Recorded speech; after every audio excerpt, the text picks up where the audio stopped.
Petrol, diesel మీద మరలా రేట్లు పెరిగినాయి. సో, మొన్న పెరిగినట్టు రూ. 3 చొప్పున కాకుండా ఈ 80 పైసలు పెట్రోల్ మీద, 90 పైసలు డీజిల్ మీద ఈ రోజు నుంచి అమల్లోకొచ్చింది కొత్త రేట్లు. మనం మొన్ననే మాట్లాడుకోవటం జరిగింది.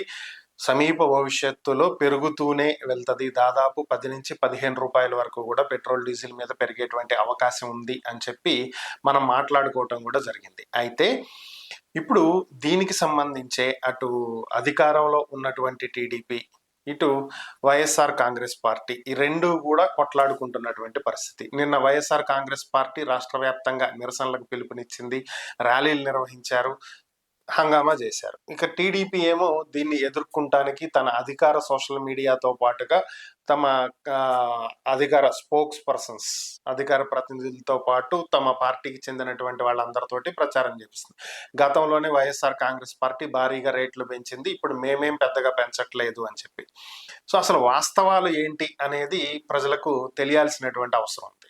ఏంటి వాస్తవాలు అంటే, ఈ రేట్లు ఎప్పుడు ఏ విధంగా ఉన్నాయి అనే దాని మీద టీడీపీ కొన్ని లెక్కలు చెప్తూ వచ్చింది. దాంట్లో భారీ స్థాయిలో 2019-24 మధ్యలో రేట్లు పెరిగినాయి అనేది.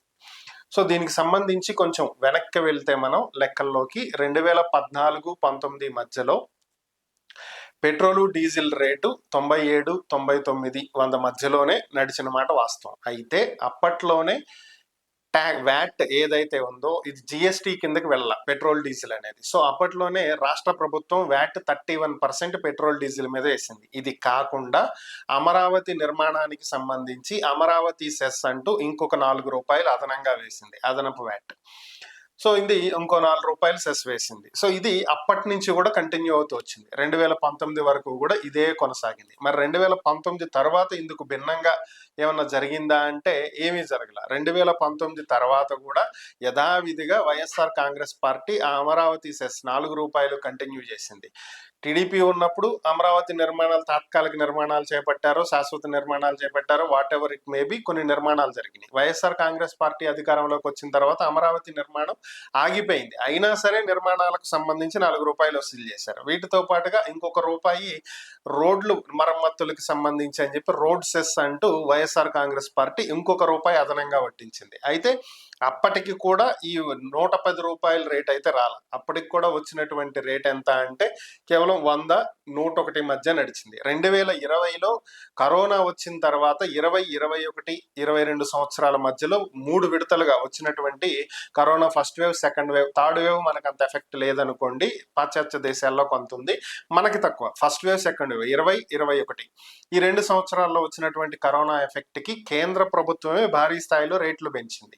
పెంచడంతో మనకి పెట్రోలు, డీజిల్ రేట్లు కాస్త రూ. 112కి చేరుకున్నాయి. పెట్రోల్ 112, 113, అలాగే డీజిల్ వచ్చేటప్పటికి 101, 102 వరకు చేరుకుంది. అయితే నవంబర్ 2021లో కేంద్ర ప్రభుత్వం దీపావళి కానుకగా మేము పెట్రోల్ మీద రూ. 5, డీజిల్ మీద రూ. 10 చొప్పున మేము సెంట్రల్ ఎక్సైజ్ డ్యూటీని తగ్గిస్తున్నాము, రాష్ట్ర ప్రభుత్వాలు కూడా వాటిని తగ్గించుకుంటే ప్రజలకు ఇంకా తక్కువ రేట్లకి పెట్రోల్ అందుతుంది అని చెప్పి కేంద్ర ప్రభుత్వం ప్రకటించింది. అయితే ఆ టైంలో బీజేపీ పాలిత రాష్ట్రాలు కొన్నింటిలో తగ్గించినప్పటికీ కూడా మన ఏపీలో తగ్గించలేదు. మన ఏపీతో పాటు కొన్ని కాంగ్రెస్ పాలిత రాష్ట్రాల్లోనూ మరికొన్ని రాష్ట్రాల్లోనూ కూడా పెట్రోల్, డీజిల్ రేట్లు ఏమాత్రం తగ్గించకుండా అదే విధంగా కొనసాగినటువంటి పరిస్థితి. ఓవరాల్గా 2024 ఎన్నికల తర్వాత పెట్రోల్, డీజిల్ రేట్లు కొంత తగ్గినాయి. భారీగా ఏం కాదు, లిటిల్ బిట్ కొంచెం మాత్రమే తగ్గడం జరిగింది. పెట్రోల్, డీజిల్ వచ్చేటప్పటికి 97, 99 మధ్య నడుస్తుంటే పెట్రోల్ వచ్చేటప్పటికి 102, 103, 110 ఏ మధ్యలో కొనసాగుతూ వచ్చింది. సో ఇప్పుడు మరలా కేంద్ర ప్రభుత్వం పెంచడంతో మరలా రూ. 3.80, రూ. 3.90 ఇప్పుడు పెరిగినటువంటి పరిస్థితి. అటు వైసీపీ హయాంలోనూ ప్రజలకు ఒరిగిందేమీ లేదు, ఇటు టీడీపీ హయాంలోనూ ప్రజలకు ఒరిగిందేం లేదు. అప్పటి నుంచి అమరావతి సెస్ అని చెప్పి వసూలు చేస్తూనే ఉన్నారు. ప్రతి లీటర్కి రూ. 4 చొప్పున. అంటే ఆన్ యావరేజ్ గా ఒక వ్యక్తి రోజుకి లీటర్ చొప్పున కొట్టించిన 30 రోజులకి 30 లీటర్లు కొట్టిస్తాడు. సో అంటే 30 × రూ. 4. సో ఒక్క వ్యక్తి నుంచి ఒక నెలకు ప్రభుత్వం వసూలు చేసేటువంటి డబ్బు రూ. 120 వసూలు చేస్తుంది. లీటర్ చొప్పున కొట్టిస్తేనే పెట్రోల్. సో అలాంటిది ఈ రాష్ట్రంలో ఉన్నటువంటి 5 కోట్ల మంది జనాభాలో ఎంతమంది ఎన్ని లీటర్లు కొట్టిస్తున్నారు, ఎంత ఆదాయం ప్రభుత్వానికి సమకూరుతుంది, మరి అదంతా ఎక్కడికి పోతుంది అనేది అర్థం కాని పరిస్థితి. అమరావతి సెస్ అంటారు, అమరావతి పూర్తి కాదు. రోడ్లు సెస్ అంటారు, రోడ్లు లేరు. ఓవరాల్ గా జనాన్ని దోసుకు తింటాం, వీళ్ళ మీద వాళ్ళు వీళ్ళ మీద నిందలేసుకుంటాం తప్పితే ప్రజలకు ఒరిగింది అయితే ఏమీ లేదు.